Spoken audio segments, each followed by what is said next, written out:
So I saw a piece this evening in a couple of places talking about a YouTube video, and I think it was a post on X about a leak, OpenAI, and the new device that they have been developing with Johnny Ives, who I mentioned previously because he led the team that designed the new Ferrari.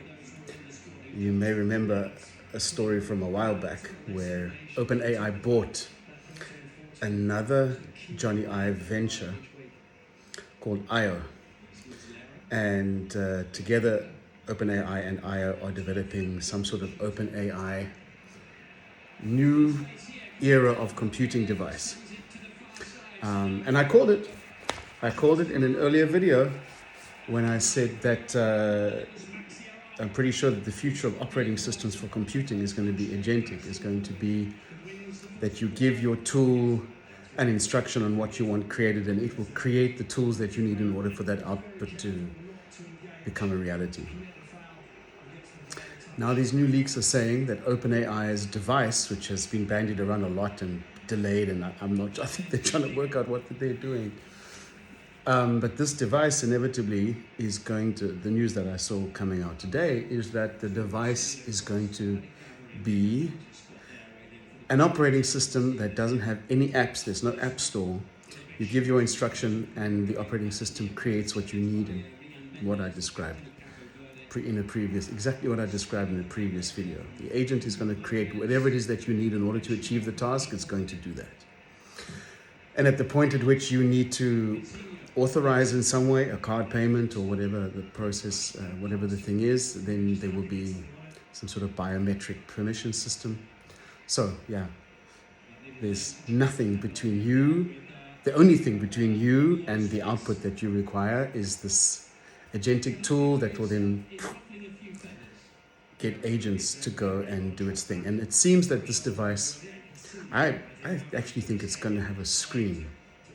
But what I've seen and what I've been thinking about in terms of artificial general intelligence, the missing link, and that's where China and the robots are so interesting. The missing link is an experience in form, is an experience of the realities of a spatial environment. They don't have spatial intelligence. Artificial intelligence tools don't have spatial intelligence.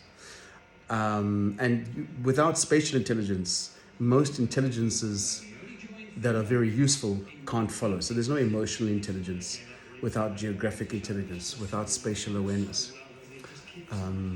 There's no wisdom without spatial intelligence. Wisdom is not possible when you're just synthesizing data. In fact, there's no intelligence without spatial intelligence, without spatial awareness. Yeah. And so one of the things that OpenAI is desperately wanting to achieve, which I think this device is geared towards, on the surface it's an operating system that replace or augment maybe what your current flow is, a phone of some sort, a tablet, a computing device, whatever. I think the operating system that they will probably come up with will be, at least conceptually, something that will be what the future of operating systems is. I don't know about a device necessarily, but I think like Android works across multiple genres of communication device, and iOS does the same. I think that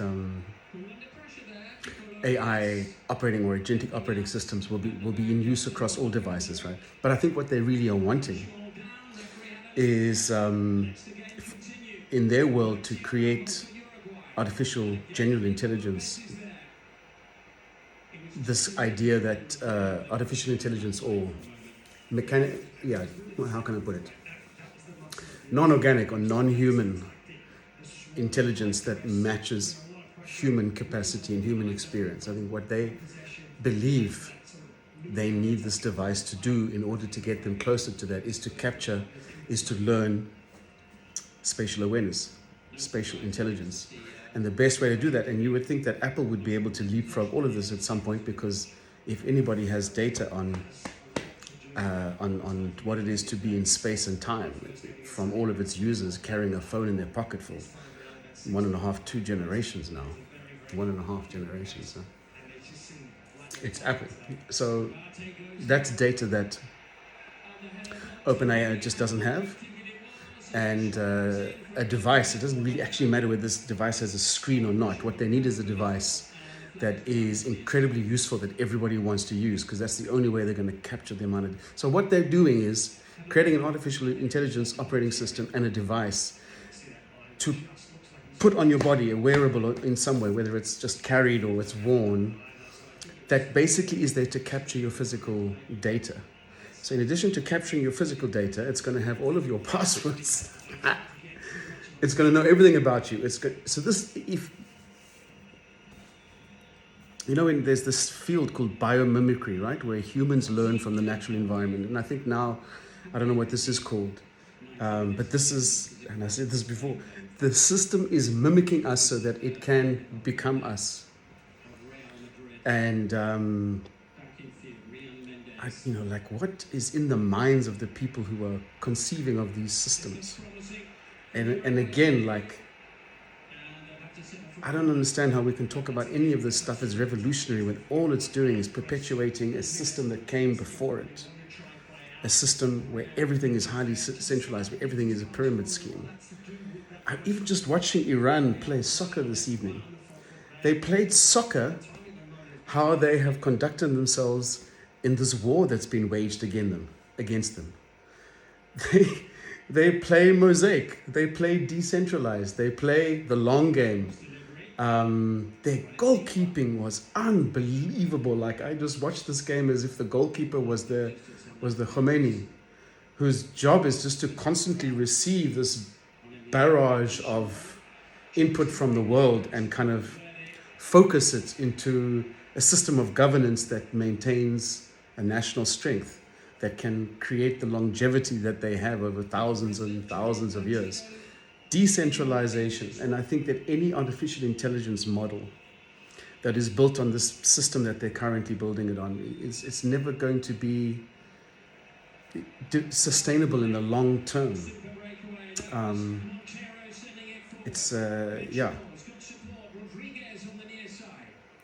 I hope Cabo Verde wins against Uruguay.